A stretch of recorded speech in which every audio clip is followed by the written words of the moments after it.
feliz 2025. Estamos aqui de volta com o Não É Podcast, o primeiro do ano, né, Dionísios? Muito bem-vindo aí vocês. Como diria o nosso querido Victor Grimbal, bom dia, boa tarde, boa noite. Não importa onde você esteja, o que importa é que você está com a gente. É isso aí.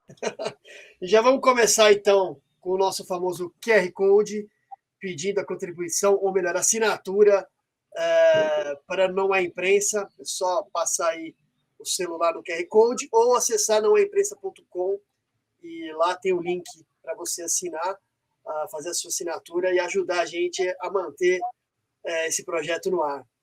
O Diogo falou aí do tipo, para você assinar, tal, mas se você quiser contribuir, também pode contribuir. Tem aí como contribuir, como mandar dinheiro, como apoiar de outras formas também aí. Quer fazer um Pix para o Não É Imprensa? Faz aí um Pix para o Não É Imprensa ali, ó, pix@nãoaimprensa.com.br.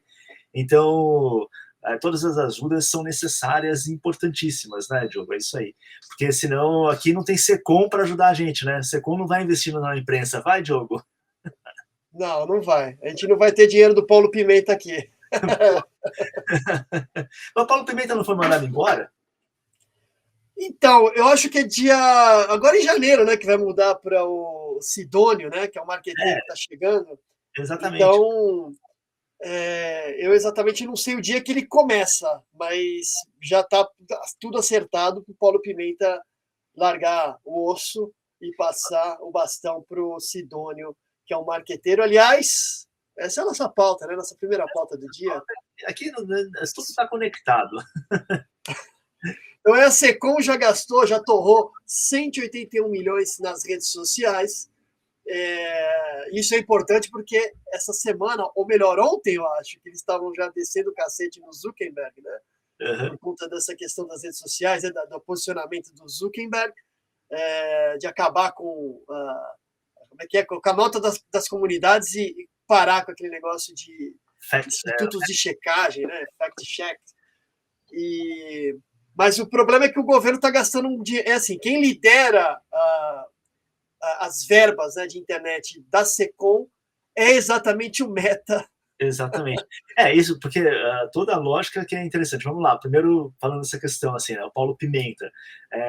A grande análise que o governo do PT faz, o governo Lula faz, é de que o Brasil não está tão mal assim, a gente não está comunicando para as pessoas que está indo bem, assim, a propaganda não está funcionando, né, a comunicação não está funcionando, e aí a gente gastou esse montão de dinheiro e o Paulo Pimenta não resolveu nada, que está todo mundo falando que está tudo uma porcaria, né? Aí você fala, bom, então o problema é só de comunicação do governo, né? E aí o segundo ponto é esse, porque aí o Zuckerberg veio essa semana com aquele visual dele lá de TikToker, surfista californiano, que ele mudou assim.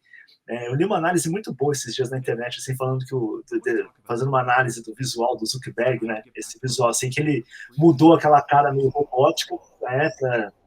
Jeitão mais formal, para ficar mais ligado a essa geração TikToker, para ele não parecer mais um tiozão do Facebook, assim. Então você vê que ele está usando uma camisa mais folgada, que é meio moda entre os TikTokers. Aí esse cabelinho meio surfista californiano bizarro, parece que ele colocou uma peruca ali na cabeça, então tá engraçado. Então ele tentou fazer isso para ter uma comunicação mais próxima do jovem, né, do jovem TikToker, que aí também já mostra uma questão, assim, um pouco essa mudança, né, que a gente vai discutir, tentar falar sobre isso, mas dos pontos interessantes que essa mudança do Zuckerberg, assim, de acabar com esses institutos de checagem, ser uma coisa mais próxima do que o X, o Musk faz, né, tal, tem muito a ver também porque o Facebook e o Instagram, principalmente, perderam muito espaço para o TikTok, né? O TikTok foi comendo muito, pegando muito mais público tudo, tirando audiência e usuários do Instagram e do Facebook. Então, um dos motivos que o Zuckerberg está fazendo toda essa mudança não é apenas porque ele está muito preocupado com a liberdade de expressão, mas é porque ele deve estar perdendo dinheiro. Antes de mais nada, né? Que é uma coisa que ninguém fica. Ninguém muda. Não tem uma questão também de estar meio obsoleto, principalmente o Facebook, né? Eu nem sei. Então, mas eu não tenho mais. Eu devo ter conta no Facebook ainda, mas faz anos que eu não entro naquilo.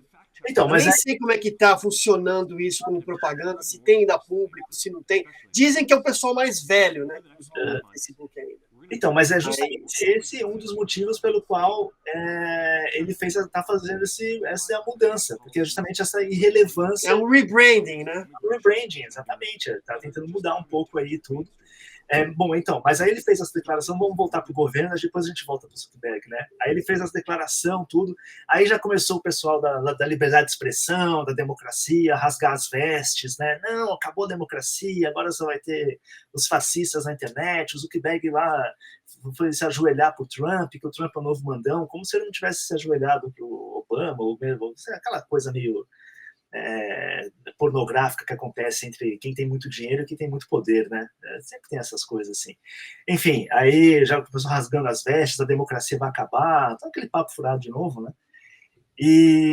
Mas aí é interessante isso, que aí você vê todo esse pessoal progressista que é lulista, tal, não sei o quê, aí você vê o Lula também, foi lá, fala, não, aqui não vai ter isso, o Brasil está acima de tudo, tal, só que assim, aí na hora que você vai olhar lá, aí por isso essa notícia é importante, né, do gasto da Secom, porque o Secom meteu dinheiro lá justamente na meta. Aí você fala, cara... 36,9 milhões, né? 37 milhões desde 2023, que é quando eles estouraram no Facebook lá com impulsionamento, né? Impulsionando, tentando impulsionar o governo. Tentando impulsionar o governo. E assim, qualquer um que já fez impulsionamento em rede social sabe que é tudo uma grande farsa, porque tudo só tem bot dando like lá nas coisas que você impulsiona, tudo. Aí você tem uma coisa interessante, é uma informação interessante que vale a pena destacar aqui, que é uma matéria da Folha, tá? Que eles dizem que esses valores que eu estou passando aqui são valores pagos a metas extraídos do portal da Secom, do portal de transparência. Só que a cifra pode estar subestimada, porque a parte das ações publicitárias levam meses para ser confirmada, então pode ser até mais. E outra coisa que é importante, são só os dados da Secom. Do governo inteiro, dos outros ministérios, das estatais, esses não entram na conta, porque aqui, os dados da Secom não somam as campanhas publicitárias dos bancos estatais, que ficam sob sigilo até mesmo quando solicitadas via lei de acesso à informação. Então, assim, a transparência é até a página 2 só.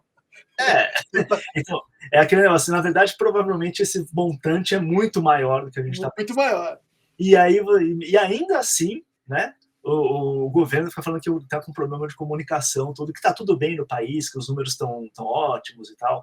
E assim, mas eu acho que é interessante você pensar também assim, tudo bem, esse valor eu teria que ver aí no portal da transparência, eu não fiz isso, acho que eu tenho mais que fazer na minha vida, mas seria interessante observar o quanto o governo também gastou, não só nas redes sociais, mas também na imprensa em geral, né, nos grandes veículos por aí e tal, porque esses dias saiu uma matéria, se eu não me engano, foi na Piauí, questionando justamente por que o governo não conseguia mostrar para a população que estava indo tudo muito bem, muito bom, muito obrigado. E a matéria da Piauí era quase uma peça de propaganda do governo, porque era assim, olha, tá tudo, os números do PIB aumentaram, o desemprego caiu, a inflação tá não sei o quê, tal, e ainda assim tá todo mundo falando mal do governo, tal, não sei o quê. Eu comecei a ler aquela matéria e falei, mas o que é isso? Isso aqui é uma peça de propaganda. Então seria interessante saber quanto o governo gastou também com esse pessoal. Mas esse gasto com as redes sociais é o máximo, né, cara? Tipo, e acho que giram num problema que você fala muito aqui, já falou em outros programas também, que é assim, o governo, né, e as empresas, e mesmo as pessoas públicas, parece que elas não estão mais preocupadas em atacar os problemas reais, elas estão preocupadas com a questão da comunicação, né, como se a comunicação fosse resolver o problema. Você deu um exemplo aqui em off que eu achei sensacional, que foi, você está com... seu orçamento em casa não está balanceado, você está devendo mais do que está recebendo, tudo, aí, ao invés de você tentar cortar gastos, tudo, você vai lá e contrata uma empresa de marketing para mostrar que você está bem, né? O que o governo está fazendo, né? Porque o governo, assim, o problema não é econômico, é de comunicação. Tem dois problemas aí. Primeiro que, assim, você está fritando o Paulo Pimenta, né? Então, quer dizer, o Paulo Pimenta está fazendo o quê? É incompetente. Então vamos chamar um marqueteiro bom, porque o Paulo Pimenta é incompetente. Essa é a mensagem que o governo está dando. Então, assim, você sacrifica, né, o Paulo Pimenta para tentar salvar a economia, mas não vai adiantar, né? Que o grande problema é que precisa cortar gastos, precisa acertar, né, o ambiente econômico. Que agora tem essa coisa que veio, o Galípolo veio pro Banco Central, né? Agora tá tudo bem? Não, agora não está tudo bem. Como é que ele vai baixar o juro? Na canetada? Né? Como é que ele vai baixar o dólar? Na canetada? Não, ele vai fazer as mesmas políticas que o Roberto Campos Neto estava fazendo. Não dá para mudar muita coisa. Né? Ainda que tenha gente que está um pouco temerosa com as teses, né? Com os textos que o Garípolo andou espalhando por aí, que são coisas... Eu acho estupidez, né? Que é o marxismo de quinta categoria. Mas pessoas que leram Marx e não entenderam direito o que estava lendo ali, mas tudo bem, essa é outra questão. Mas, de qualquer forma, o grande problema hoje do governo é o quê? É comunicação. Não, é incompetência. Não consegue articular no Congresso porcaria nenhuma, não consegue ter um plano econômico decente, não consegue ter um plano, sei lá, para educação decente. A educação também, ninguém está falando de educação. A educação também está largando as traças. A gente está com índices tenebrosos aí na educação e ficou para segundo plano. Segurança pública também é problemático, né? Cadê o Lewandowski? Aliás, quem é Lewandowski? Quem é o ministro da Justiça? Né? O Lewandowski sumiu, teve um monte de casos aí de questões, né, de segurança pública que foram debatidas nos últimos tempos e ninguém nem deu a mínima para o Lewandowski, ninguém nem foi procurar o Lewandowski para saber o que ele tinha para dizer. Então, assim, é um governo que está à deriva, né? Eu brinquei no começo, logo desse começo, se procurar no NEM, você vai achar um outro texto meu falando que esse é um governo que nasceu póstumo. Quer dizer, o Lula já está velho, a política do PT está obsoleta e eles não têm nada de novo para apresentar. Então, vai ficar patinando, achando que é problema de comunicação, mas não é um problema de comunicação. É simplesmente um problema de incompetência. Exato, e não é um problema de comunicação, que parece que boa parte do governo, boa parte da imprensa não entendem isso, porque, assim, por mais que esses índices... E aí você tá aquele negócio, você tá a Maria da Conceição Tavares, olha vocês aí, né? Pobre não come PIB, meu amigo.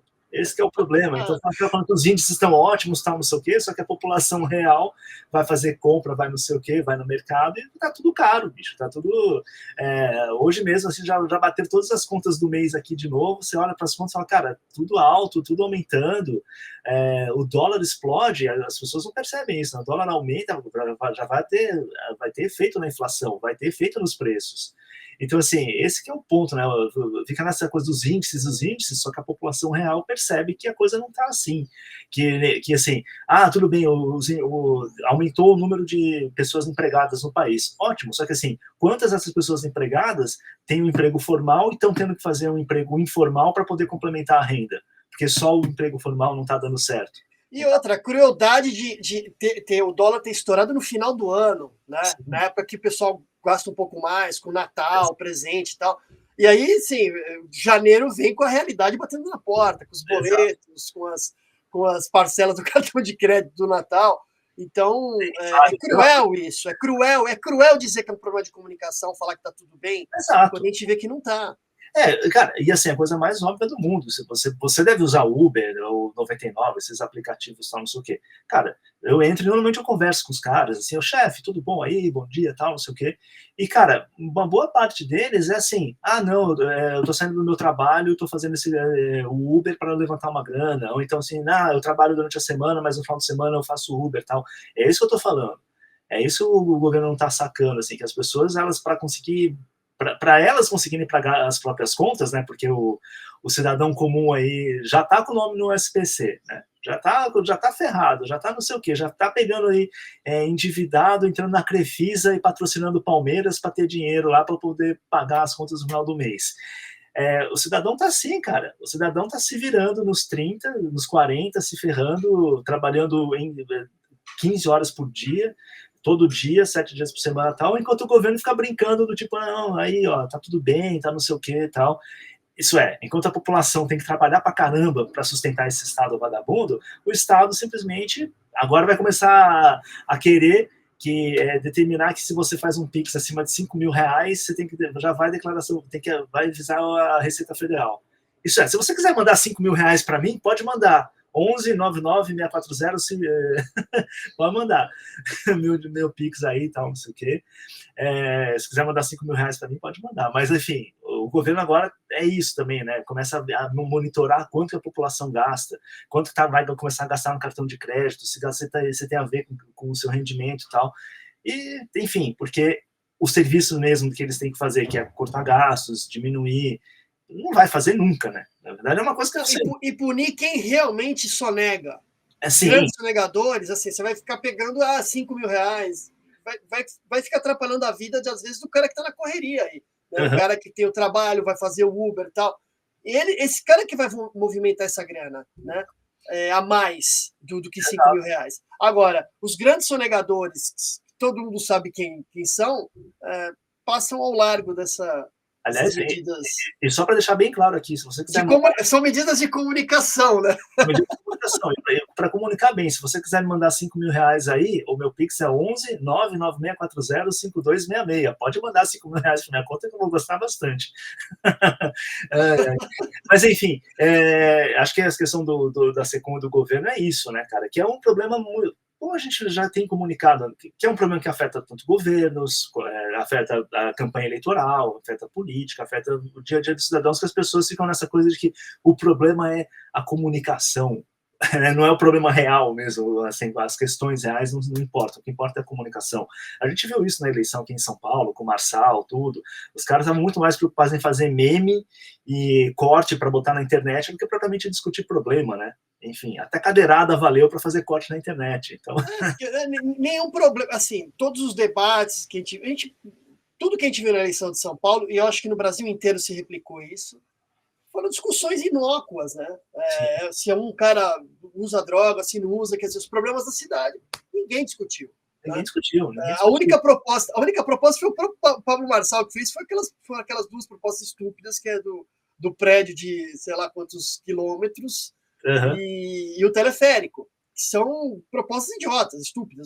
Os problemas da cidade mesmo, ninguém discutiu. Por exemplo, o problema que continua até hoje, a Cracolândia. O que você vai fazer com aquilo ali?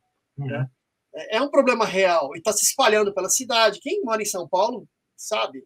Você anda por São Paulo parece que virou Chernobyl, né? Tudo quebrado, tudo sujo, um monte de gente na rua e ninguém sabe o que fazer com esse pessoal que está na rua. Então, esses problemas reais, ninguém tocaram, ninguém discutiu, né? E continua meio que jogando para baixo do tapete. E assim vai, né? E aí, naquela questão, né, falando de problemas reais da população, a passagem de ônibus aqui em São Paulo aumentou 20 centavos, tá 5,20 agora, metrô, ônibus, tal, não sei o quê. E aí você olha assim e fala, cara, ontem eu fui no cinema com a minha namorada, né? A gente foi assistir o filme do Dave Eggers lá, o Nosferatu, ruim pra caralho, nem assistam, baixa na internet, deixa pra assistir no streaming, uma porcaria. Enfim, aí eu fui comprar lá a passagem do metrô, tudo, e R$10,40, cara. Eu falei, porra, cara, pra caralho, duas passagens de metrô. Aí eu fico imaginando né, que vou de vez em quando, tal. Imagina um cidadão comum que vai todo dia, que tem que trabalhar todo dia, tal. Tudo bem, que tem o bilhete único, aquela coisa tal, mas caro, custo, né, meu? Mas é problema de comunicação. E aí agora também tem esse problema, né? Vamos falar aí do Zuckerberg de novo, falar dessa questão da liberdade de expressão na internet. A gente pode reclamar na internet, Diogo, ou não pode? Até que ponto você pode reclamar na internet? Aí, ó. O surfista prateado. O surfista dourado, né? Porque, na verdade, ele é um surfista dourado, né? Esse cabelinho, essa coisa assim, toda essa cara. Eu acho sensacional, meu. Tem que fazer... Eu sempre achei uma coisa meio estúpida desse pessoal do Vale do Silício, que eles querem implementar modas como se fossem, como é que eu vou dizer, valores morais, né? Então o Zuckerberg era conhecido porque ele usava sempre a mesma roupa, né? Calça jeans e uma camisa preta, porque era uma coisa eficiente, para ele não perder tempo em frente ao guarda-roupa trocando de roupa. Né? Então ele tinha um monte de roupas, todas as roupas dele eram iguais, então ele estava sempre igual, e isso era um sinônimo, né? Um valor expresso por ele como se fosse uma coisa de eficiência, de pessoa que dá valor ao tempo, e essa coisa estúpida de coach do Vale do Silício. E agora ele mudou um pouco o visual, né? Como você falou, ele agora virou um TikToker, é isso? Exatamente. Ele está mais próximo da geração TikToker, assim, com essas camisas folgadas. O estagiário Júnior, né? O Júnior Staff, que seria bom para fazer essa análise, que o Júnior Staff se veste meio assim, que nem o Zuckerberg, né? Camisa mais folgada, umas correntes e tal, esse cabelinho meio descolado e tal, não sei o que. É engraçado se olhar assim.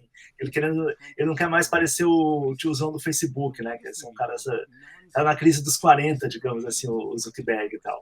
Aí ele lançou esse vídeo aí fazendo essa meia-culpa, né, da Meta, tal, que eles censuraram muita gente, derrubaram muita conta, tal, não sei o quê, por motivos que agora ele percebe que não eram tão certos assim, tal, que na verdade a liberdade de expressão tem que vigorar no mundo, tudo. E aí você fica meio assim, fala, ô, seu picareta, você quer enganar quem? Né? Você quer enganar quem? Você vem com esse papinho agora, depois de ter feito um monte de merda que você fez. Aí ele falou lá também que, não, o Facebook tem que voltar às suas raízes. Aí eu pensei assim, bom, as raízes do Facebook era ser um site para os caras ficar avaliando as mulheres, as meninas da faculdade, assim, né? Eu falei, mas é isso aí. Era essa a origem do Facebook real, para você que não sabe. Assistam lá a rede social do David Fincher, aí você vai entender como que o Zuckerberg funciona. Mas eu não sei, cara, ele veio com esse papo furado aí, dessa mudança toda. Eu não acho nem que o Zuckerberg, nem que o Elon Musk, tudo sejam esses arautos, né? Esses, falando de surfista prateado, né? Esses arautos da liberdade de expressão. Eu acho que achar que esses caras estão preocupados com liberdade de expressão, com a democracia, com o que quer que seja, é de uma inocência perigosa, né? Eu acho que não tem nada a ver com isso. Eu acho que envolve aí do tipo ele quer tentar manter a relevância do Facebook, do Instagram e dos produtos da Meta diante da ascensão, por exemplo, do TikTok, que eu falei aqui antes. Tem a ver também com a mudança meio política, assim, que o Trump voltou agora, então deu uma sacanceira, assim, desse discurso woke progressista. Ele olhou e falou assim, bom, o dinheiro talvez vá para outro lugar agora, né? Não mais para essas práticas, mas para outras, então é uma forma dele também trazer mais dinheiro. E fica essa discussão aí também do tipo, os caras achando também que aí também eu acho que é uma coisa interessante a gente discutir, que tem a ver com tudo que a gente tem falado no primeiro bloco, assim, que até que ponto as redes sociais realmente ajudam a resolver algum problema real da vida, né? Essa coisa, tipo, como se a rede social, você ficar lá debatendo na rede social fosse influenciar. Isso não que não influencie, mas o tipo, você tá lá na rede social, lá,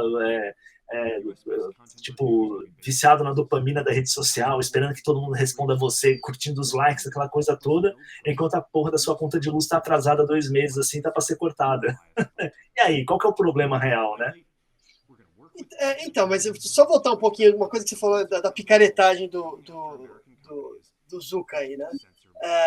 Porque assim, o problema é que ele acabou, a Meta, né? O Facebook acabou virando a vítima, né? Porque eles fizeram tudo o que os governos anteriores pediam, que é ficar fazendo aqueles institutos de checagem, bloquear certas opiniões, né?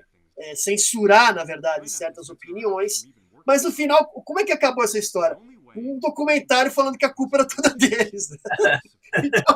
Então, assim, eu acho que também tem um pouco dessa picaretagem de estar sempre com o governo, que é sempre muito bom. Né? Tem um outro fator que de uns tempos para cá, antigamente o empresário queria ficar bilionário, usava ali o governo de uma forma meio mafiosa para ter uns privilégios e pagar menos impostos ou ter privilégios nas coisas públicas, enfim, manter monopólio, né?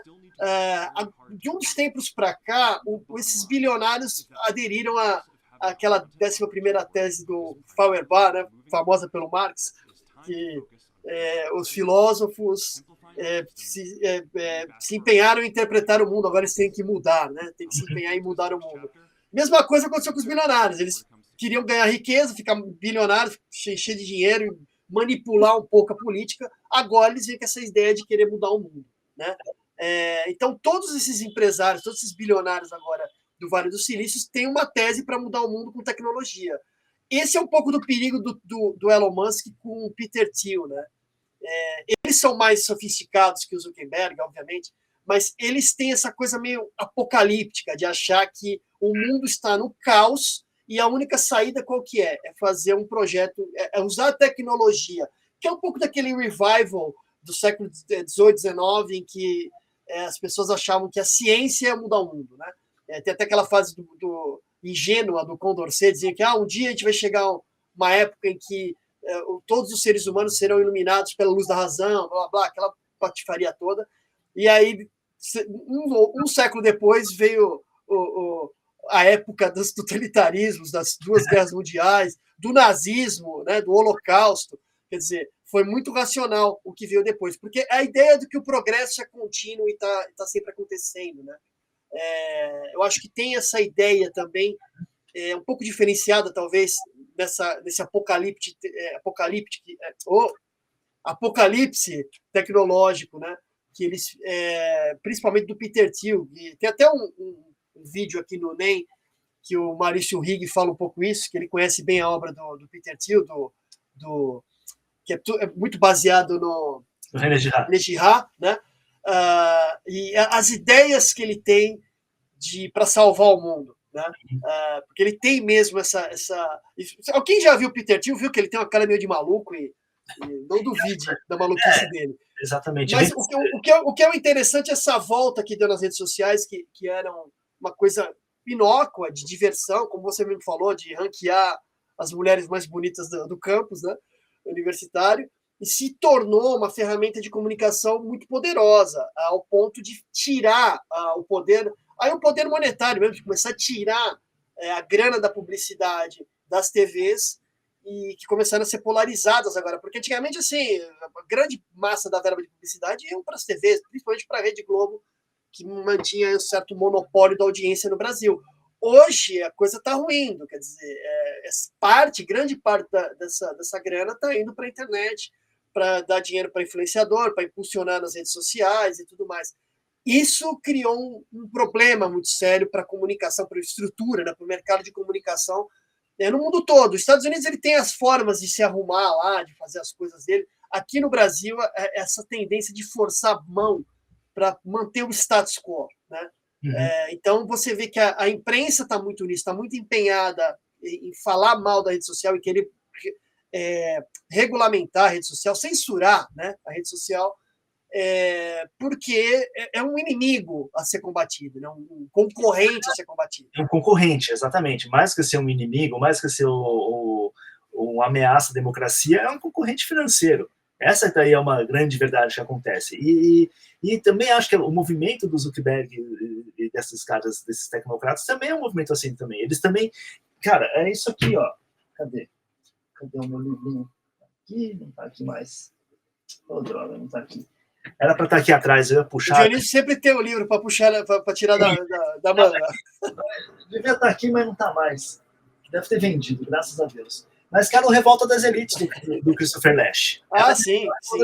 Porque, na verdade, o que você percebe aí também é que, na verdade, você tem uma nova elite, que é essa elite desses tecnocratas que você está falando do Vale do Silício, que tem as mesmas características de serem cosmopolitas, de não terem fronteiras, de querendo passar por tudo, que a elite de poucos anos atrás também tinha, que substituiu a elite mais tradicional. A elite, essa coisa dos monopólios que você está falando, tal, não sei o que, vamos pensar na Fundação Ford lá no começo, né, as empresas de automóveis, bem nacionais, bem nacionalistas, tal, não sei o que. Aí você tem uma ascensão de umas empresas multinacionais, e essas empresas multinacionais começam a romper as barreiras, fazer esses acordos de comércio amplos e tal, não sei o quê.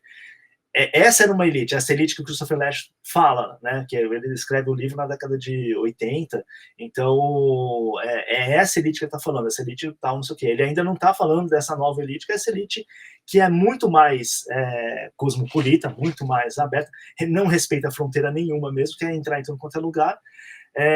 Então, na verdade, você tem essa briga dessas duas elites. Então, você tem lá, uma briga, sei lá, a grosso modo, como se fosse uma briga entre o Rupert Murdoch e o Zuckerberg, entendeu? O Murdoch era o mega empresário tycoon, né? Aquela coisa das comunicações, jornal, rede de TV, tal, não sei o quê.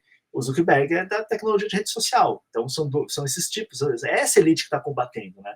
É essa elite que está brigando entre si. E, como falei, achar que esses caras estão preocupados com a democracia, com o povo, com o modo de liberdade de expressão, é inocência mesmo, assim. Eles querem saber quem que vai mandar na massa no próximo século XXI, assim, nos próximos 100 anos. É isso que esses caras querem saber. A disputa é essa, no final das contas. Quem que vai mandar? Se é aquela velha elite, ou se é essa nova elite, ou se é uma nova elite, que aí você tem, por exemplo, qual que é a briga com o TikTok?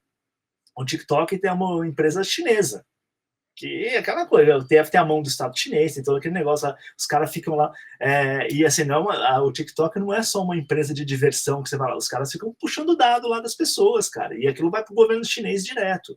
Então também tem isso, né, também é uma questão assim do tipo, o TikTok é uma empresa de rede social, tecnologia tal, chinesa, e é essa disputa que tá rolando aí, entendeu? dessa aproximação do Zuckerberg com o Trump também deve ser um pouco isso, do tipo, vamos fazer aqui um acordo aqui entre... vamos lá, se a gente quer ser o dono do mundo nos próximos 100 anos, o que a gente tem que fazer aqui? Uma das coisas é usar as redes sociais. Não, mas não é irônico isso, porque assim, os Estados Unidos está reclamando da China, a China está fazendo exatamente o que os Estados Unidos fez nos últimos, sei lá, no último século, talvez, né? De ficar exportando coisas e tecnologias, enfim, para outros países, né? E tirando proveito disso. A China está no mesmo jogo, né? Então, assim, a gente tem dois hoje, assim, saímos da Guerra Fria com dois, saímos da Segunda Guerra Mundial, aliás, com dois grandes potências mundiais, né? Que era os Estados Unidos, que era uma potência de fato econômica, e a União Soviética, que é uma potência meio fake, né? Que era tudo maquiado, tudo de mentira, mas não deixava de ser uma potência econômica porque tinha muita influência, né? Na geopolítica mundial, como ainda tem, né? A Rússia ainda tem muita influência, até por conta desse legado que a União Soviética deixou, né? O Putin pode fazer muita coisa porque a estrutura, digamos assim, do Estado Soviético permanece de alguma forma na Rússia. Mas o que é interessante, por exemplo, não sei se você conhece a história do DeLorean, aquele famoso carro de Volta para o Futuro, né? Que era um carro inovador, tal. Foi uma época da década de 80. O John DeLorean, que era um executivo da Ford, se eu não me engano, da GM, uma dessas duas, ele resolveu dar uma de Elon Musk, criar uma coisa inovadora, criar um carro inovador e tudo mais, e criou o DeLorean, né? Aí o que aconteceu? As fábricas ele tirou dos Estados Unidos e levou para a Irlanda. E ele, assim, não cumpria nada do que os acordos com os funcionários, fazia o pessoal ficar madrugada construindo carro, não entregava os carros dos Estados Unidos, que ele prometia e não entregava. Daí ele colapsou, perdeu a fábrica, perdeu tudo, mas continuou milionário. E depois começaram a descobrir que ele é um tremendo picareta, desde a época que ele trabalhava na indústria automobilística, acho que foi na GM, na década anterior. Inclusive, tem até um documentário, eu acho que no Netflix, John DeLorean, nem a mulher dele sabia dos trambiques dele, né? E tem uma cena que a mulher dele fala assim, quando ela confrontou ele pegou e deu risada, ele ficou orgulhoso de ter construído aquela vida de picaretagem toda e chegado até ali sem ninguém ter descoberto, sem ter sido preso. Então, assim, é um pouco dessa coisa que está envolta, né? O empresário, vamos dizer assim, não todos os empresários sejam picaretas, não é isso que eu estou falando, obviamente, mas é que quando a empresa fica muito grande, ela começa a tentar monopolizar o mercado. Isso é meio que natural, né? Ainda mais numa época em que os valores, né, monetários, e você coloca a empresa na bolsa, quer dizer, você já não tem mais preocupação com a questão do produto, né? Você, sei lá, você abre uma franquia, você não quer mais saber de ter o cliente, oferecer um bom serviço para o cliente. Você quer ter muitas franquias para abrir uma coisa na bolsa, para parecer que aquele negócio é muito maior, e especular na bolsa e ganhar mais dinheiro, porque você ganha mais dinheiro na bolsa do que vendendo o seu produto diretamente para o consumidor.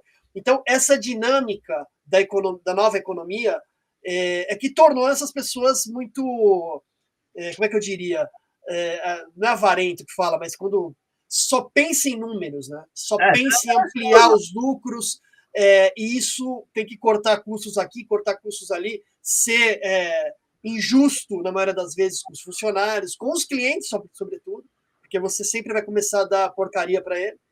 E eu acho que esse que é o grande problema, que assim, aí começa a virar já uma questão mais política também, porque para você manter monopólio, você vai ter que fazer acordos políticos. Então, é óbvio que tem aquela coisa meio libertária, que assim, o Estado é inimigo.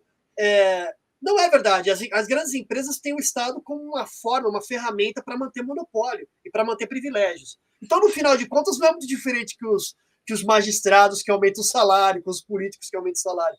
No final, é mais ou menos a mesma coisa. Mas é interessante isso que você falou, por exemplo, a questão do monopólio. Aliás, a gente pode até mudar a pauta aí, porque a gente entrou numa pauta mais internacional e falando assim, os donos do mundo, né, que a gente pode fazer agora.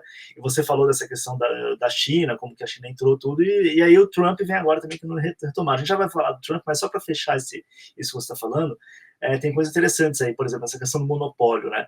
Se você pega, tem muito filme, tem livros, N coisas assim que falam nos Estados Unidos assim, de como o Estado entrava para interferir, que ocorresse grandes monopólios no transporte, na fábrica, sei lá, na produção de alimentos, o que quer que seja, assim, sempre, ou na comunicação mesmo, sempre que tinha, por exemplo, a união de duas empresas, aquilo lá poderia acontecer ou não, porque será que ia virar um monopólio de uma única empresa, né, na união de duas e tal. Então você sempre teve muito isso. E você pensa muito nisso, né, nessas indústrias, no modo capitalista mais antigo, assim, mas você esquece que hoje em dia você tem um monopólio, por exemplo, das redes sociais, dessas empresas de tecnologia. Por exemplo, por que é tão difícil? Essa discussão há um tempo atrás, né, e é engraçado, é bom retomar isso aí, porque você tem hoje em dia uma direita que fica aí toda alvoroçada, ai meu Deus, vamos ter liberdade de expressão, ai o Zuckerberg é lindo, ai meu Deus, o Musk é sensacional. Só que até pouco tempo atrás, o que acontecia? Quando estava na censura, né, no espírito de checagem, derrubando um monte de conta, os caras, toda hora aparecia, lembra quando acontecia isso? Toda hora aparecia um Twitter da direita, o Twitter que você pode falar o que você quiser, tal, não sei o quê. E essas redes não vingavam. E um dos motivos dessas redes não vingavam não era só porque elas eram mal feitas, mas é porque, por exemplo, o próprio Google ou a Apple, eles podem simplesmente tirar o seu aplicativo, né, que você inventou para colocar lá.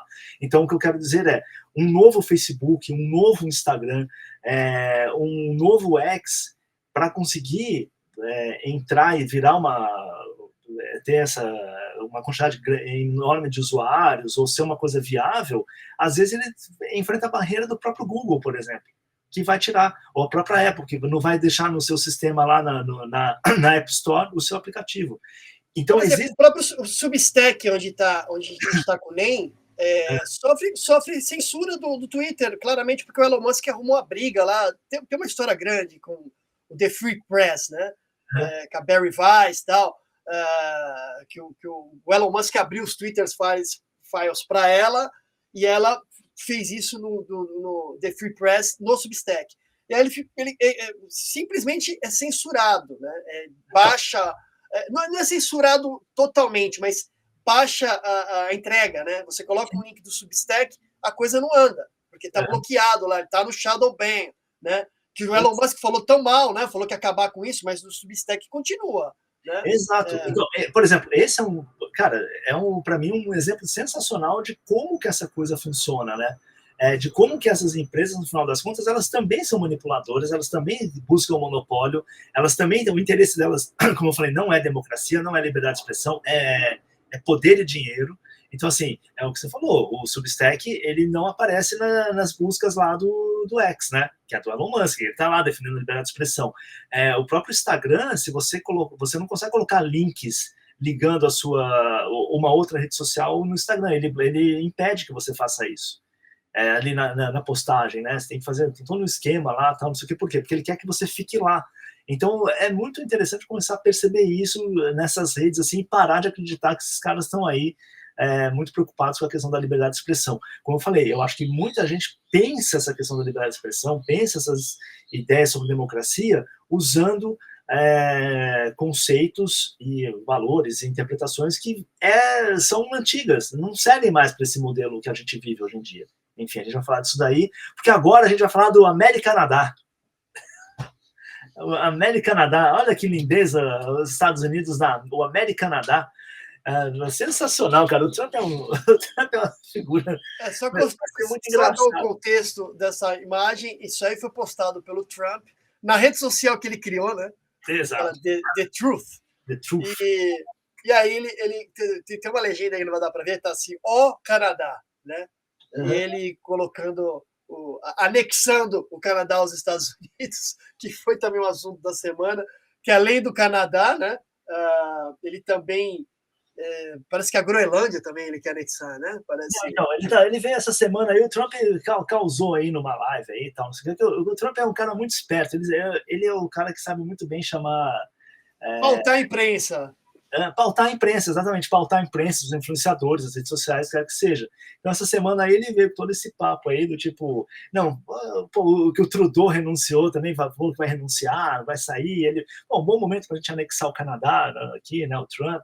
Aí ele falou da Groenlândia, que a Groenlândia é um um país, é uma região ali muito importante para a questão dos Estados Unidos, para a questão econômica, para o futuro, por questões ambientais, exploração de petróleo, aquela coisa toda. Então, ele quer tomar conta da Groenlândia.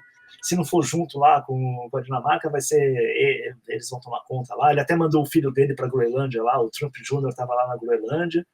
E aí teve também a questão do Canal do Panamá, que aí ele falou assim, olha, a gente construiu o canal do Panamá, morreu um monte de americano lá, gastamos milhões, e a gente entregou para esses caras, e agora é a China que está tomando conta do canal do Panamá, então eu vou pegar de volta, tal. E aí é interessante, porque você falou, né, dessa questão da China, há pouco tempo atrás, tal, não sei como a China vai se espalhando por aí e tal, e obviamente existe influência chinesa agora no canal do Panamá, que é ali na porta dos Estados Unidos, né? E tudo. Então o Trump está aí.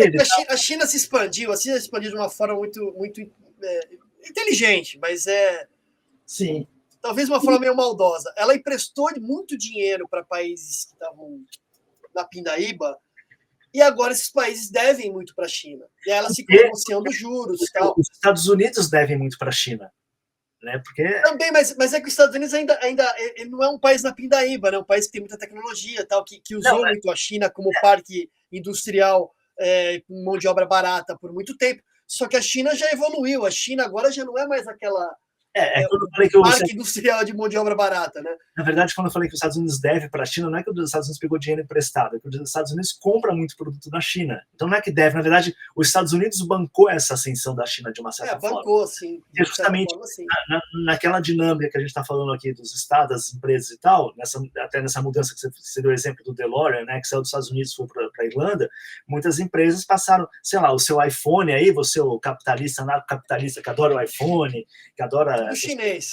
Tudo chinês, mano. Tudo chinês que é feito lá. Só camisa polo, aquela coisa toda, tudo feito na China, cara. E aí, então assim, não é que os Estados Unidos devem, mas os Estados Unidos, de certa forma, e é essa ascensão da China nos últimos 50 anos, que você pode dizer, a partir do Nixon, né? Quando o Nixon vai visitar, tal, começa aquela relação com a China, tal, porque o Nixon pensava em tirar o poder da União Soviética, então vamos unir a China, e aí as empresas começaram a trazer os seus produtos da China, fabricar coisas na China. Nike produz na China, Apple produz na China, todo mundo sabe disso. Então vem tudo de lá para cá, tá, não sei o que. Então não é que os Estados Unidos devem, mas os Estados Unidos botou muito dinheiro na China. Aí a China começou a ter fluxo de grana. Pô, tem dinheiro aqui, o que a gente vai fazer? Vamos vamos investir agora nos países mais pobres, vamos botar dinheiro, fazer. Aí sim que entrou nessa dinâmica que você está falando. Isso é capitalismo, é sensacional. É uma coisa que aconteceu com o Brasil, acho que em 70 e 80, que assim, a taxa de juros mundial estava no mesmo nível há muito tempo. E os americanos perceberam que se investissem, por exemplo, no Brasil, emprestassem dinheiro no Brasil, eles podiam cobrar uma taxa de juros maior, fora do padrão mundial, né? Por conta do câmbio e tudo mais, iam ter mais lucro. Então, eles investiram muito no Brasil. Foi bom para o Brasil, foi bom para ambos os lados, é óbvio, né? Teve mais dinheiro do americano entrando aqui, só que, assim, eles não vieram ajudar o país, eles vieram explorar uma oportunidade, né? Nenhum problema quanto a isso também, não sou contrário a isso. Mas é que a China fez a mesma coisa. Ela aproveitou muitos países que estavam na pindaíba e não estavam conseguindo crédito internacional. Ele ajudou, né? Emprestou esse dinheiro, endividou todo mundo agora com eles, né? Uhum. E agora eles manipulam isso de alguma forma. E, provavelmente foi o que aconteceu com o Panamá. Eu posso estar dizendo besteira aqui, eu não conheço exatamente o que está acontecendo no Panamá, que eu não acompanho. Mas provavelmente deve ter acontecido isso, porque a influência chinesa ela se expandiu dessa forma, né? Dando dinheiro a juro mais barato para países quebrados, para depois ficar com o país na mão. E sem contar, fora essa questão de pensar, a própria avalanche de produtos chineses que está aí, né, que chegam nos países, tal, porque são produtos muito mais baratos, que são feitos em condições de semi-escravidão, e chegam nos países, tal, não sei o que, também é uma forma da China manter a sua influência, né? Você vê que só você dar um rolê aqui em São Paulo, você vai ver a quantidade de lojinha chinesa aí que tem aparecendo com produto chinês, tal, não sei o que. Teve uma época, até aquele celular, eu esqueci o nome do celular, que era meio, começou a ficar meio moda entre o pessoal, assim, porque ele tinha as mesmas funções do iPhone e tal, só que era chinês, custava menos da metade do preço e tal. Tem um livro muito bom da Kai Xin, que chama A Nova China, que é muito interessante, que vale a pena ler. Assim, esse não está aqui por perto, mas eu lembrei agora, se eu soubesse que a gente fosse falar tanto da China, assim, tinha pegado o livro aqui, mas tem aí na Trabalhar Cansa, podem encomendar, A Nova China. Mas uma coisa que eu queria comentar que é interessante, que assim, durante muitos anos, né, durante décadas, assim, você tem esse pessoal que achava que, não, o capitalismo, você põe o capitalismo vai entrar no país, tal, e a partir do capitalismo, né, das empresas, da dinâmica do capital, tudo, a democracia vai imperar. E você vê que não é bem assim, porque, por exemplo, a China é um país extremamente capitalista num certo aspecto, mas no outro aspecto é totalmente totalitária até hoje. E não vai deixar de ser totalitária, inclusive esse capitalismo banca o governo chinês foi muito mais esperto em fazer a transição da economia direcionada, tudo que caracterizava tanto a União Soviética quanto a própria China, para esse capitalismo cosmopolita, tudo em que você pode fazer transações capitalistas, ganhar muito dinheiro e ainda assim manter um Estado totalitário, né? Então, eu acho até que essa foi a lição da China, que é possível você ser próspero economicamente com um Estado totalitário. Exato. Coisa que era questionada com a União Soviética. Né? A União Soviética é um país que faliu. Né? Aí a justificativa é que porque era um país totalitário. Né? Mas acho que os problemas da União Soviética eram outros. Tinha muita coisa errada ali. Mas a China conseguiu se tornar uma economia extremamente eficiente e o crescimento econômico dela se deu por conta de mão de obra escrava, de totalitarismo muito grande. Né? Então, uma ditadura, o que a China trouxe para o mundo é que uma ditadura pode ser próspera economicamente, pode se tornar uma grande potência econômica. E pode se tornar um parceiro comercial, tudo. É que agora, sim, existem, obviamente, os interesses nacionais, então você tem uma parte dos Estados Unidos, de certa forma, começa a perceber isso, aí tenta barrar aqui, e aí eu começo a olhar, de repente não é tão bom assim a China ser tão próspera economicamente. Vamos lembrar a China aí, que tem Estado totalitário lá, eles têm populações chinesas que vivem em estado totalmente de exceção, né, que são tipo confinadas e tudo. Então tem um monte de coisa que acontece na China que as pessoas em geral não gostam muito de falar, né? Mas enfim, é só para lembrar essa questão de próspera só nos grandes centros, né? Xangai, Pequim, né? Que agora falam Beijing. Pequim, Xangai, quer dizer, os grandes centros são muito desenvolvidos, são muito bem desenvolvidos, são cosmopolitas, como você disse. Mas o resto é tudo camponês, e continua aquela pobreza desgraçada. Né? E tem o problema da poluição também. Né? O pessoal fala tanto em poluição, a China que mais polui no mundo. Mas uma questão que você falou aí dessa questão do porquê que a União Soviética não conseguiu fazer a transição e a China conseguiu, eu acho que uma das grandes questões é justamente a própria índole do Estado totalitário, porque a China nunca teve como a União Soviética teve, por exemplo, um presidente ou um líder que fosse, que olhou e falou assim, não, a gente vai ter democracia mesmo, vou botar aqui, que foi principalmente aquela transição entre o Gorbachev e o Yeltsin, né?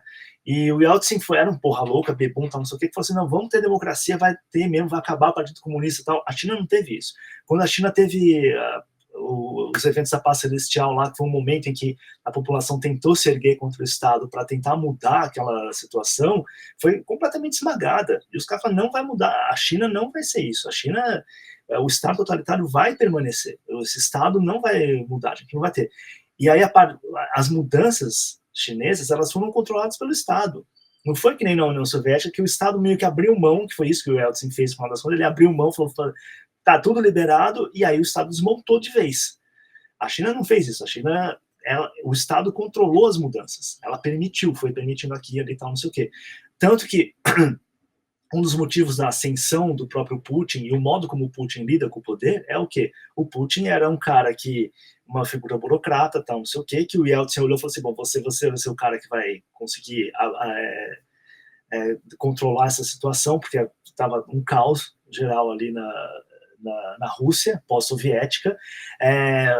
No momento do governo que o Yeltsin foi ali, vários empresários, né, compraram empresas do Estado por preços baratíssimos e se tornaram grandes magnatas, grandes donos de fortunas imensas, e quando o Putin entrou, ele falou assim, olha, é o seguinte, o que aconteceu aqui está tudo errado, eu que vou controlar esse negócio, vai voltar tudo para a mão do Estado de uma certa forma, ou pelo menos os magnatas que vão assumir essas empresas vão ser meus parceiros, né? Então ele fez todo esse esquema.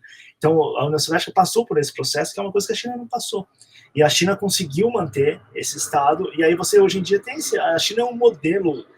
Eu tenho certeza que a China é o modelo ideal para muitas figuras, assim, tipo Haddad e tal, não sei o que. Esses caras queriam fazer algo assim, né? Tipo um Estado totalitário, mas que tivesse muito dinheiro para a sua nomenclatura. E o Trump vem aí nesse novo modelo aí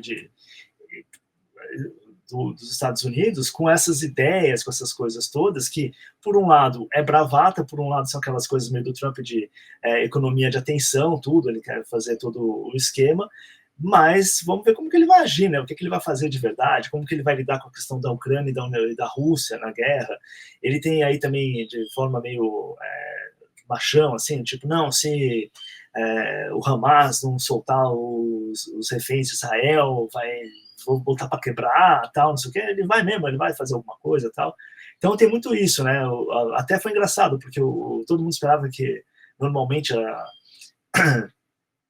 o presidente assume no comecinho de janeiro, mas ele vai ser só dia 20 e tal. Então, a partir do dia 20 de janeiro, a gente vai ver como que vai ser 2025, mundialmente falando de verdade, né? Do tipo... O caos vai começar no dia 25. O caos, vamos ver se vai rolar assim. A imaginação apocalíptica, como você falou do Peter Thiel, né? A imaginação apocalíptica aí do pessoal tá tudo... vai acabar, vai ser um caos, vai ser não sei o quê, tudo. Eu só quero tentar pagar minhas contas ainda esse mês, que das do mês que vem estão impossíveis de pagar. E, aliás, imponderável. Aliás, falando do Trump aí e tal, não sei o quê, morreu o Jimmy Carter, 100 anos, né, cara? O Jimmy Carter... mas peraí, antes da gente ir para essa pauta, só fazer um comentário rápido de tudo que você falou aí, que eu achei interessante, sobre a China, a União Soviética e tal. A Rússia, a União Soviética, aliás, ela tinha o mesmo problema que o governo Lula. Eles achavam que o problema de economia se resolvia com comunicação. Tem um famoso caso do mineiro, que era o Stahanov, se eu não me engano, que aí virou um movimento de administração pública que chamava os Stahanovistas, né? Era um mineiro que conseguiu extrair lá uma quantidade maior do que os outros mineiros conseguiam na média. Né? Uhum. E aí isso foi elevado à enésima potência. Era uma puta lorota, né? Que jamais uma pessoa conseguiria extrair 30 ou 40 vezes mais que o mineiro comum, né? Mas isso virou um mito na União Soviética e virou uma meta a ser cumprida. Então, todo mineiro tinha que tirar, ou pelo menos chegar perto, o ideal, né? Era chegar perto daquela meta que aquele mineiro jovem que conseguiu tirar 30, 40 vezes maior. E isso se espalhou por toda a política russa, a política econômica russa, que todo mundo tinha que fazer aquilo. Todo mundo tinha que dobrar a meta, como diria Dilma Rousseff. E aí, esse foi um dos grandes problemas, porque assim, as pessoas começaram a ficar doentes, já eram doentes, porque era uma pobreza desgraçada, as pessoas mal conseguiam ter o que comer na União Soviética, fora dos grandes centros. Tem o famoso livro do Kravchenko, né, que foi um alto funcionário russo que desertou e escreveu um livro chamado Eu Escrevi a Liberdade, Eu Escolhi a Liberdade. E esse livro foi em 42, se eu não me engano, ele escreveu esse livro. No outro ano, ele teve um processo, o famoso processo de Kravchenko em Paris, que o jornal Le Lettre Française abriu uma campanha de difamação falando que o Kravchenko nem existia. Depois, quando ele apareceu, falou, não, ele existe, mas ele é agente do imperialismo americano. O livro do Kravchenko virou best-seller e ele usou todo esse dinheiro nesse processo. Ele abriu um processo de difamação contra o jornal La Lettre Française e ganhou o processo, porque ele trouxe todos os deslocados, toda aquela população russa que passou fome, que perdeu a família inteira, que foi dizimada pela União Soviética, pelo governo stalinista, né? E ele mostrou, todo mundo falou, olha, as provas estão aqui, são eles, testemunhais. Né? E as pessoas iam lá e davam os testemunhos e tal. Tem até um livro que chama O Processo de Kravchenko, que está fora de catálogo, fui eu que editei pela Vídeo Editorial, mas já está fora de catálogo. provavelmente dá para achar em algum sebo por aí, que é da Nina Berberova. Ela era uma jornalista russa que estava imigrada em Paris e acompanhou o processo. E ela descreveu o processo dia por dia, dia a dia. E é hilário, porque ela fica tirando sarro, ela é uma grande escritora e também ela estava puta da vida com a União Soviética, ela teve que fugir de lá, né? Como todos os russos ali, imigrantes que estavam ali em Paris, estavam todo mundo puto da vida com a União Soviética, que não podiam voltar e não tinham mais pátria, estavam apátridas, né? E aí ela ironiza que os depoimentos dos generais soviéticos e tudo mais. É um livro muito interessante. Mas isso eu acho que é um pouco a diferença, né? A Rússia foi feita um pouco no trambicagem. Quando que e tem uma coisa interessante também, que aí o Christopher Dawson fala isso, né? Que o Oriente, ele não entende esse conceito de indivíduo, né? Tudo é pela coletividade, né? Então, o Estado, ele é feito para coletividade e não para garantir direitos individuais. Então, por isso que normalmente é ditadura, né? Ou teocracia, essas coisas. A Rússia é um híbrido, porque parte da Rússia está na Europa. A Rússia foi muito influenciada, né, pelo iluminismo e tal. Então, tem uma contradição interna ali, né?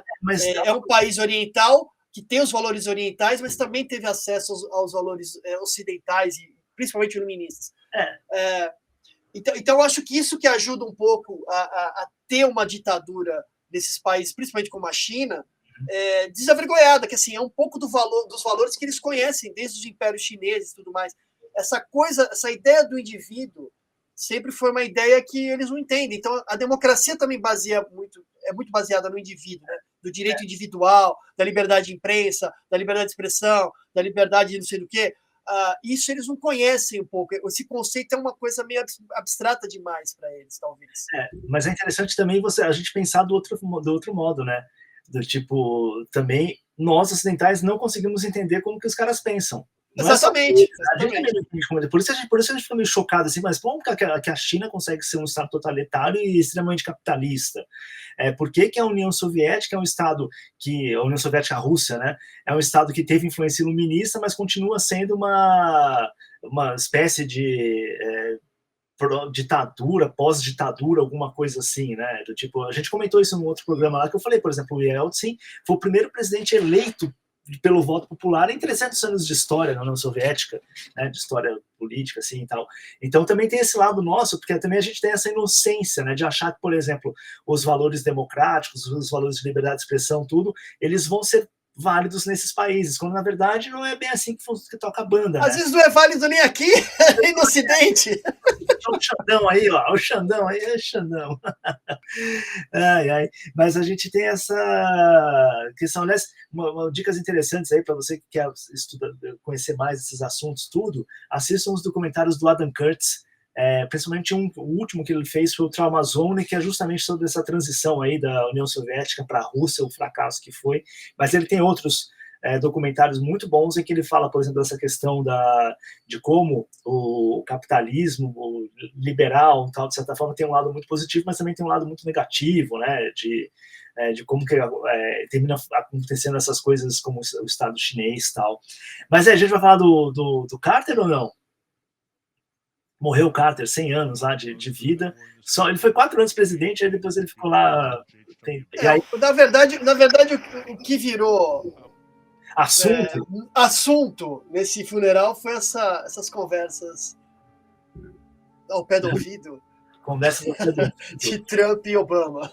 Mas, vamos falar a verdade, o Trump é bem inconveniente ficar lá batendo papo, né? O Trump é muito tiozão de churrasco, né, velho, de certa forma. O cara tá lá no velório do cara, o nosso mal formal, tá ele lá, do tipo, vamos ficar conversando aqui, vamos ficar fazendo piada, tal, não sei o quê.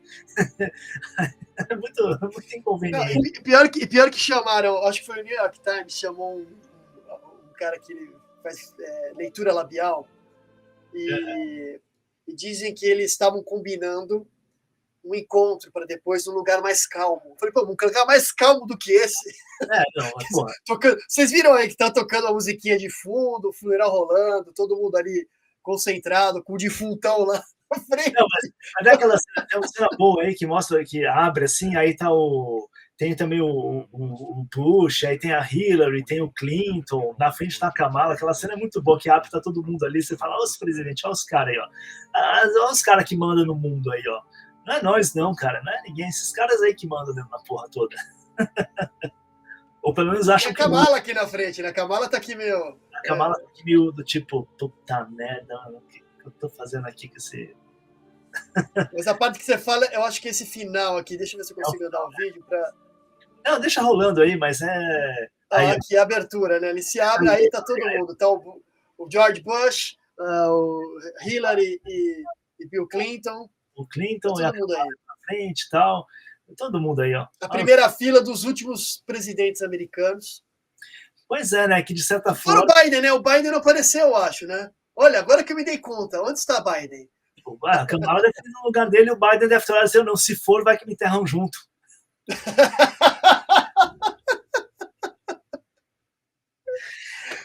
Não, coitado do Biden, já tá com problema, a Califórnia tá pegando fogo lá, mano, os caras a mansão dos artistas de Hollywood tá tudo pegando fogo, os caras tá tudo zoado lá, sabe? Mas esse encontro aí é incrível, né, cara? Você vê assim, os caras estão lá, estão de papinho. Dando risada, né? Dando...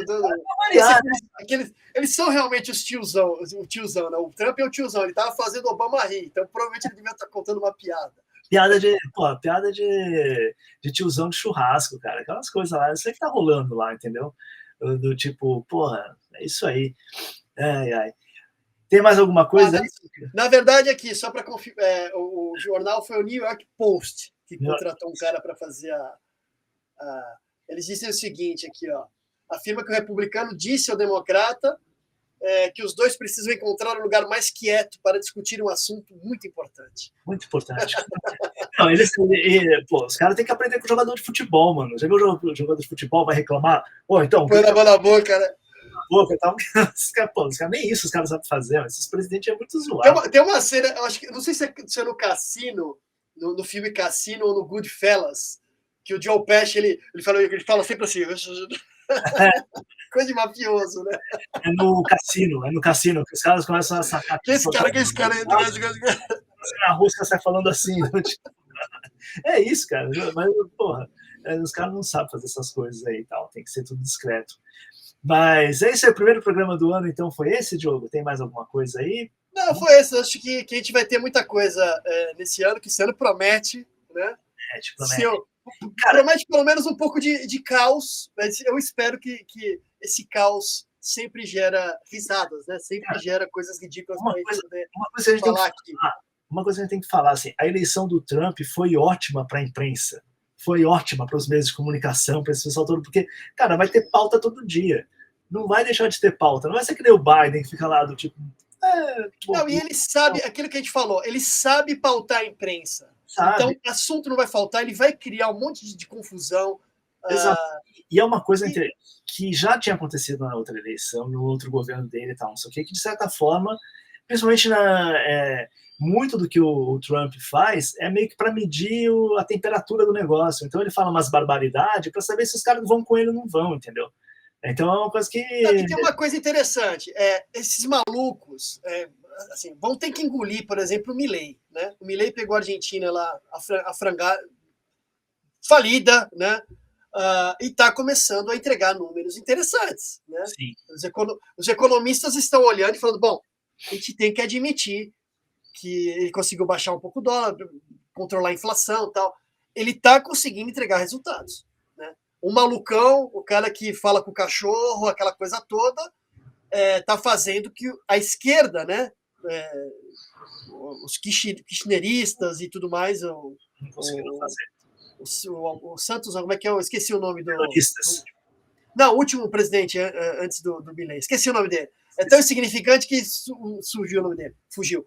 Mas eles não conseguiram dar conta do problema da Argentina, da economia da Argentina. O Milei está aí, que é 1 ano e pouco, 2 anos, e está conseguindo entregar alguma coisa. Se vai resolver o problema, é outra questão. Mas ele está se saindo melhor. Mas e aí, de repente, provavelmente o Trump, que ele já tinha entregado números melhores da economia antes do Biden, e o Biden não conseguiu fazer isso, o Biden piorou os números da economia, então vão ter que dar o braço a torcer e falar, bom, pelo menos os malucos dar uma ajeitada na economia. É preciso lembrar que o Trump teve a questão da pandemia, né? Da mesma forma que o Bolsonaro aqui no Brasil também, tudo, teve a questão da pandemia. Então, muito do que ele não ter sido reeleito foi por aquela coisa meio, o modo pouco humano de lidar com a questão da pandemia e de não perceber que, assim, olha, tudo bem, a gente entende que tem questões aí, né, de liberdade, aquela coisa sanitária, tal, não sei o quê, de tal, todo aquele papo furado lá, mas, enfim, faltou tanto ao Trump quanto ao próprio Bolsonaro, de certa forma, esse aspecto mais humano de lidar com a questão que tinham, por mais que você pudesse falar que era problema de vacina, era não sei o quê, muita gente perdeu familiares mesmo, perdeu família e tal, não sei o quê, e essa empatia com essa perda, eu acho que foi o grande motivo, assim, para ele perder a eleição. Né? Eu acho que até foi uma coisa anterior, eu acho que os dois se cercaram de pessoas muito idiotas, muito estúpidas, que trouxeram mais problemas do que soluções. Desta vez, pelo menos o Trump está cercado com pessoas muito competentes, né? Isso para o bem ou para o mal, né? Porque as ideias do Peter Thiel são ideias mirabolantes e que talvez possam trazer mais problemas do que soluções. Mas aí já é outra questão. Mas que eles são muito, muito melhores, eles são mais preparados do que o Steve Bannon, aquela turma lá, não tem dúvida. E tem uma questão aí também que você falou bem, né, que o Biden, muito dele ter perdido a eleição, são por dois motivos. Uma é que a esquerda democrata, tal, não sei o que, ela passou a defender durante o Mark Lilla falou muito disso, né, no livro dele, ele já apontou isso aí há uns 5, 6 anos atrás, que a esquerda estava se afundando nessa questão identitária e estava perdendo contato com o trabalhador, com o cara que paga a conta, não sei o quê, enquanto o Partido Republicano foi justamente pegando esse pessoal, que é aquela velha história, né, cara? Quando você tem boleto para pagar, a conta batendo na porta, você não está muito preocupado com o direito, não sei o que, você quer pagar suas contas, cara. Então, o Partido Democrata abriu muito mão disso e o Trump conseguiu pegar. Agora, como que ele vai lidar com a economia vai ser ótimo. Mas eu sei que, para uma parcela importante da economia mundial, que é justamente a parcela da imprensa, não sei o que, vai ser ótimo, porque vai ter pauta todo dia, né? Imagina, todo dia vai ter. Cara, ele nem assumiu ainda, já tá aí falando essas coisas todas. Imagina para que ele assumir. Imagina depois ele falar assim: não, vou meter Marine lá em Israel para defender Israel. Nossa, vamos ver o que vai acontecer. Começa a se meter com o negócio da Ucrânia, mexer com Israel, vai dar uma. Aí agora vai querer mexer com o Panamá, aí, com o canal do Panamá. Aí tem essa história com o Canadá, né? O Canadá também que está cheio de problemas lá. E o Trump vai querer se meter lá, então vai ser muito engraçado. E vai ser interessante acompanhar esse mandato do Trump por uma questão também. Quando ele assumiu daquela outra vez, foi uma surpresa, foi não sei o quê, mas o mundo estava mais estável, assim, né? Hoje o mundo está um pouquinho mais instável, digamos assim. Então, tipo. Então, toda essa coisa disruptiva do Trump naquela época era interessante, mas o mundo estava permitindo aquilo. Hoje o mundo está muito mais. O mundo está disruptivo, o mundo está mais apocalíptico. E aí, né? O que ele vai fazer? Qual que é a força apocalíptica do Trump, afinal, tal. Enfim, muitos papos, muitas coisas. Vai ter muito não é podcast aqui para a gente falar essas coisas todas aí. Vai ter muito assunto. Vai depender, logicamente, do apoio de vocês aí. Cadê o QR Code, Diogo? Cadê o Eu ia deixar para o final, mas já que você já atualizou... Não, mas eu estou falando isso aqui, mas ao final a gente encara. Tem que lembrar de falar isso aí durante o programa. Manda aí, não, claro. Apoia, dá de presente uma assinatura para o seu amigo, tudo, acompanha, porque vai ter muita coisa ainda aí da imprensa. E você que chegou até aqui, né, e ainda não é assinante, aproveita para assinar. Você já teve alguma amostra do que a gente está fazendo. Tem muito mais lá no site, obviamente. Se você entrar no imprensa.com, você pode navegar pelo site, ver os textos, ver o que a gente está fazendo por lá. E fora esse podcast que a gente faz também para divulgar o site, também para trazer mais assinantes, trazer mais gente, pessoas, né, para compartilhar com a gente. Aqui a gente está criando uma comunidade aí nesse hub cultural multiplataforma, né? Que a gente está no Substack, uma plataforma de newsletter, né? Mas a gente também está em todas as redes sociais aí, principalmente aqui no YouTube. Se você está vendo no YouTube, mas também esse podcast está no Substack, enfim, a gente está em todos os lugares ao mesmo tempo. Uhum. E não tem dinheiro da Secom aqui, então também, aí, se você é um empresário, microempresário, alguma coisa assim, de repente quer fazer uma parceria, entre em contato com o Diogo aí, fala aí e tal. Cara, tem conta para pagar, tem coisas para fazer e tudo depende de dinheiro, né? Projetos para acontecer depende de dinheiro e tal, não sei o que, então apoia aí e tal. Enfim. E a gente tem certeza que 2025 vai ser um ano muito bom para a gente, porque 2024 já foi muito bom. A gente começou do zero e chegamos já tem 30 mil assinantes no Substack, acho que 30 ou 40 mil no YouTube, quer dizer, a gente já chegou, a gente está com um público muito grande, e isso a gente começou do zero, né? Do zero mesmo, sem investimento nenhum, começamos a fazer na guerrilha, como diz, e chegamos até aqui, terminamos o ano com um trabalho muito legal, e 2025 promete, a gente pretende fazer muito, muito mais coisas. Exato. Então, posso indicar uns livros aí para vocês? Claro, eu ia pedir para você, eu ia perguntar para você se você tem algumas indicações de livros sobre sistemas que a gente falou hoje. Tenho. A gente sempre tenta, né? Que a gente tem aí a parceria, né, para quem não sabe também, eu sou sócio proprietário da Trabalhar Cansa, que é uma microlivraria online que também aí tá na sua luta para conquistar o seu espaço, tudo, tentando fugir, obviamente, também desse hub cultural que tomou conta do mercado livreiro, tudo, que é essa coisa meio woke, progressista e tudo. A gente não tem um viés ideológico, mas a gente tem uma questão real de trabalhar com cultura, né? Então, e pensando nesse programa, todas essas pautas que a gente discutiu aqui, eu separei uns títulos para indicar para o pessoal, que eu acho que ajudam a compreender, e para mim, assim, eu acho que o Diogo também é um cara que defende muito isso, né? Mais do que podcast, mais do que Twitter, leitura de rede social, o importante para você entender esses grandes movimentos do mundo, essas grandes questões políticas, econômicas, sociais, culturais, cara, o livro é a melhor referência. O livro é o maior arcabouço de cultura e de interpretação desse mundo que a gente vive. Por quê? Porque no livro você tem a reflexão, você tem o cuidado, você tem o autor com quem você pode conversar, comparar, trazer ideias, e muito mais do que só ficar absorvendo informação que você não sabe nem processar. Então, para mim, alguns livros que ajudam muito nesse ponto. Esse aqui é um... Como diria, o Borges dizia que o livro é repositório da memória humana, alguma coisa assim. Isso, né? Exato. Mas é realmente isso. É isso. E ajuda... depende. É o principal suporte intelectual, ou da cultura, aliás.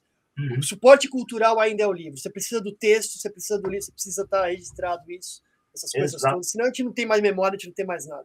Exato. E falando nessa questão de memória, é muito importante. O primeiro livro que eu vou indicar é justamente o do Willem Flusser, o Pós-História, 20 instantâneos e o modo de usar. O Willem Flusser é um intelectual que transitou muito entre o Brasil, Europa, tudo. Ele tinha uma base aqui, um polo aqui muito interessante de estudos em São Paulo. E esse daqui é um livro, talvez eu acho o livro mais acessível dele, esse Pós-História, porque são capítulos curtos, tudo, mas em que ele discute muito isso, que a gente está falando assim da década de 80, tá? Falando da década de 80 ali, então ele antecipa muita coisa que a gente vive hoje em dia. É um livro que exige uma certa atenção do leitor, porque ele tem um estilo que é bem... às vezes um pouquinho hermético, às vezes um pouquinho difícil, mas é ótimo você ler um cara que te desafia intelectualmente, mas é muito bom, assim, porque tem vários exemplos, assim, que ele fala de como a gente... aqui, por exemplo, ele fala sobre essa questão de... só um exemplo aqui que ele fala, né? Tudo indica que a sociedade pós-industrial será dominada pelos programas de funcionamento nos quais os funcionários funcionarão como engrenagens de mais e mais invisíveis no interior de caixas pretas. Lógico, tem um estilo meio rebuscadinho aqui que ele fala, mas o que ele está falando é justamente o que a gente vive hoje em dia. A gente vive numa sociedade pós-tecnológica, uma sociedade pós-industrial, em que, na verdade, em que a democracia é feita por essas pessoas que a gente não sabe quem são e tudo. A verdadeira classe dominante será dos aparelhos, será uma sociedade desumana. Aí você pensa nessa questão da IA que vai acontecendo. Então, o primeiro livro que eu vou indicar é esse aqui, o Pós-História do Willem Flusser, livraço. Excelente. Para mim, atualmente, quem melhor pensa essa questão da democracia, das redes sociais, da internet, tudo, é o filósofo sul-coreano-alemão, mas eu acho que ele é muito mais alemão do que sul-coreano, que é o Byung-Chul Han. E eu vou indicar 3 livrinhos que eu acho que são muito importantes para essa discussão, que a gente está falando, por exemplo, lá do Zuckerberg, dessa questão dos como que funcionam as redes sociais, como que a gente pensa a democracia. O primeiro deles é esse aqui, é o Infocracia, Digitalização e a Crise da Democracia. O outro é o Sociedade da Transparência, que é justamente a nossa obsessão com a transparência. É muito interessante esse livro aqui, porque a gente considera que a transparência tem a ver com a verdade, e o Byung-Chul Han não defende tanto isso. Ele fala que, às vezes, esse excesso de transparência faz mal para a própria democracia, faz mal para as pessoas, porque tem coisas que você não deve saber como funcionam mesmo, porque faz parte de estratégias de Estado, tal, não sei o quê, e que essa obsessão com a transparência é um problema que a gente tem. E, por fim, no Enxame, Perspectivas do Digital, que também é um modo que o Byung-Chul Han pensa e trabalha essa questão de como que as pessoas agem na internet, né? Elas agem de uma forma, como você falou, se a democracia liberal, se o Ocidente ele foi muito baseado na questão da liberdade individual, as redes sociais, essa digitalização, a infocracia, ela funciona o quê? Funciona como enxame, como massa. São as massas e os enxames que determinam o que vai acontecer, tudo. Então, você abre mão da sua individualidade para agir como se você tivesse um enxame de abelhas, né? Essa a analogia que ele faz. Então, esses 3 livrinhos aqui, Cara, é muito bom. Assim, eu já li muito, eu não li ainda os livros dele, mas eu já li sobre, eu estou interessado eu preciso, aliás, ler esses livros, cara. Falam muito bem desses. Eu gosto muito dele, assim, ele tem muito livro do Byung-Chul Han, que são os livros curtinhos, tal, não sei o que. Então... Isso que é legal também, que é livro curtinho também, sobre um tema específico, então... Exato. E muitas vezes os temas se retomam e tal. Então tem outros livros deles que eu gosto muito, tem alguns que são mais densos, outros são mais acessíveis, mas eu acho que é um cara que pensa muito bem e entrega muito bem. Nossa época, né? Nossa época, entende muito bem, assim. Aliás, um dos motivos, por exemplo, que eu mesmo parei de usar o Twitter, o X, tal, não sei o quê, não teve nada a ver com ideologia, teve muito mais a ver com essa minha... sair um pouco desse mundo, não ficar tão preso nessa coisa muito social. E aí, os 2 últimos livros que eu vou indicar é o do Eduardo Lutz, O Liberalismo em Retirada, que fala um pouco dessa crise que a gente vive com a questão da democracias liberais, de como a população em geral, as pessoas em geral, entendem que a democracia liberal falhou com elas, né? Então você teve também muita gente ficou muito rica, mas você também teve uma parte da população que perdeu direitos, que perdeu seu lugar, que vive hoje uma situação precariada, que também é uma questão que a gente, sei lá, requer muito mais discussão e debate, que é do tipo, até que ponto o neoliberalismo ou o liberalismo, rompendo e quebrando sindicatos e vínculos empregatícios e a garantias do Estado e deixando tudo na mão das empresas e do indivíduo, o quanto isso prejudicou as pessoas, né? Então, hoje em dia, você tem muito essa discussão, assim, a própria perda do Partido Democrata em relação ao... O Partido Democrata abandonou as suas pautas trabalhistas para se preocupar com pautas identitárias, e de repente você tem uma massa de trabalhadores que não tem garantia de vida nenhuma, de emprego nenhum, de uma boa condição de vida, né? A gente já discutiu isso algumas vezes. Então, O Liberalismo em Retirada é um ótimo livro para isso.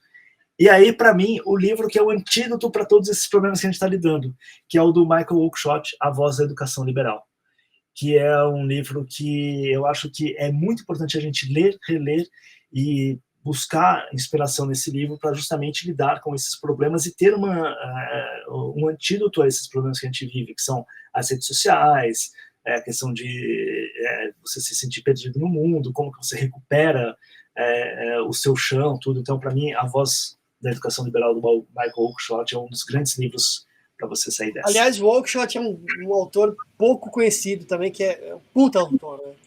Então, ele teve até uma conversa aqui no NEM, acho que o Martim colocou uma conversa sobre o Oakeshott, tudo, mas é um autor, para mim, dos autores conservadores que eu conheci nos últimos 20 anos, assim, para mim é o mais interessante, o mais rico, que mais apresenta soluções para esses problemas que a gente vive, o que melhor entende os problemas que a gente vive, que é uma coisa muito importante também.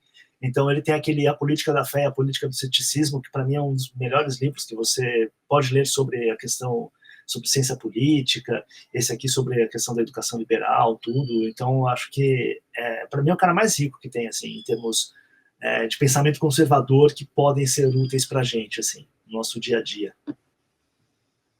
Você citou essa conversa do Martim no NEM, e eu estou vendo aqui onde está. Tá no site, eu não sei se está no YouTube. Não sei se quem está vendo no YouTube, eu não sei se vai achar aqui no YouTube. Mas no site do Ney você encontra uma conversa do Martim com Abdon Menezes, é isso o nome dele? Acho que é isso aí. A escola do Grupo Labor da PUC São Paulo. É isso aí. Tem uma conversa com ele lá. Eu não vi essa conversa ainda, vou ser sincero com vocês. Não, mas provavelmente eu vou ouvir. Assim que eu tiver um tempo, eu vou ouvir, porque o Michael Oakeshott é um autor que me interessa bastante. Tudo que eu leio do Oakeshott eu acho fantástico. É um autor muito. É uma pena que não tenha a repercussão que tem o Roger Scruton também, que é outro autor interessante, mas eu acho que o Oakeshott ele consegue ser um nível ainda mais alto que o Scruton. Né? Ele traz coisas mais de uma forma inovadora, embora são teses antigas, né? Coisa que a gente escreveu por muito tempo. Mas são coisas que você fica, sabe, é uma descoberta. Você fala, putz, que legal isso que o cara tá falando, que sacada que ele tem. E eu acho que, como eu falei, ele traz muito mais. Ele consegue entender muito melhor quais são os problemas da modernidade, políticas e econômicas e sociais. Ele consegue entender muito melhor e, como eu falei, apresentar soluções e respostas muito melhores, interpretações muito melhores, né? Por exemplo, esse Política da Fé e Política do Ceticismo, para mim, é muito mais rico do que qualquer discussão ideológica entre esquerda e direita, assim. Quem não conhece é este livro aqui, né? Também da Realização. Esse mesmo. Isso.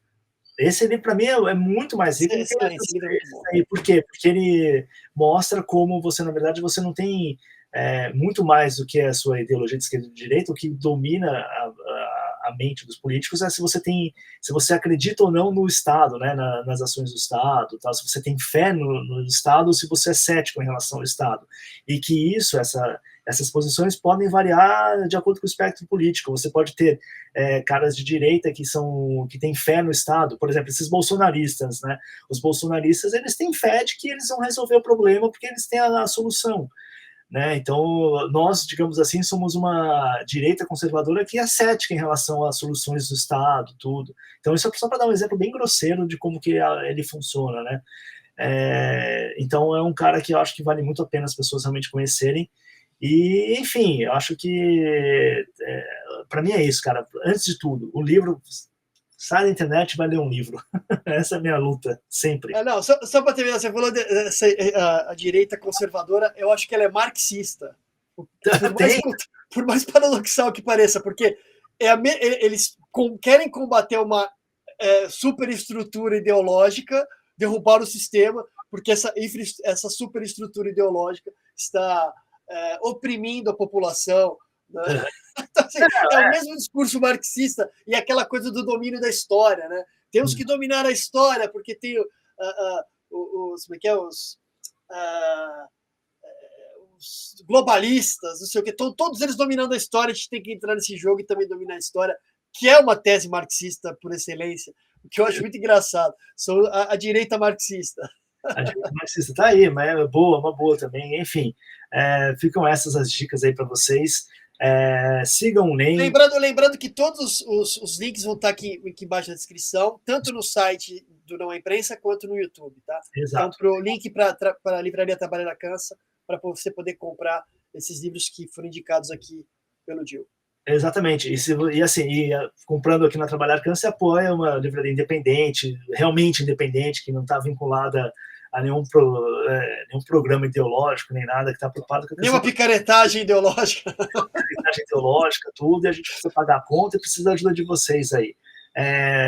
Para quem conhece e acompanha, obviamente, o Substack do NEM, já deve ter visto que tem textos da Trabalhar Cansa que são repostados lá no NEM, tudo, tem textos meus também, então tá aí, tem todo como o Diogo gosta de falar, tem todo um hub cultural acontecendo. Não, essa palavra eu aprendi há pouco tempo, agora eu estou usando. Você aprendeu cultural. Com quem? Com o Junior Staff? Não, foi por aí, alguém falou, foi, pô, legal isso aí, o hub cultural, agora a gente é um hub cultural também. É isso, primeiro programa do ano, obrigado, Diogo, pelo convite aí, vamos lá, tomara que façamos mais programas. Não, a gente tem um ano inteiro ainda, toda semana a gente vai estar por aqui, fazendo alguma coisa.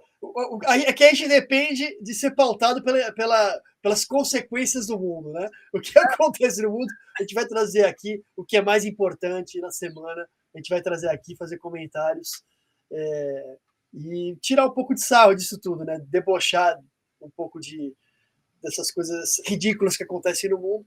E se der, a gente traz alguma coisa edificante, né? Se aparecer alguma coisa edificante, a gente vai trazer aqui de vez em quando. Modéstia à parte, para mim, a parte edificante desse programa é quando a gente pode falar de livro. Que aí a gente termina bem, né? A gente começa mal e termina bem. É isso aí. Obrigado, Diogo. Valeu, obrigado a você que assistiu a gente aí. E até semana que vem, ou até a próxima semana, ou na outra semana, vai saber, mas estaremos aí. Não, toda semana a gente vai estar aqui, pode apostar. Não aposta no Tigrinho, aposta na gente aqui. Apoia aí. Não, apoio nem, pô. Aquele abraço para todo mundo aí, abraço, Gil. Até mais.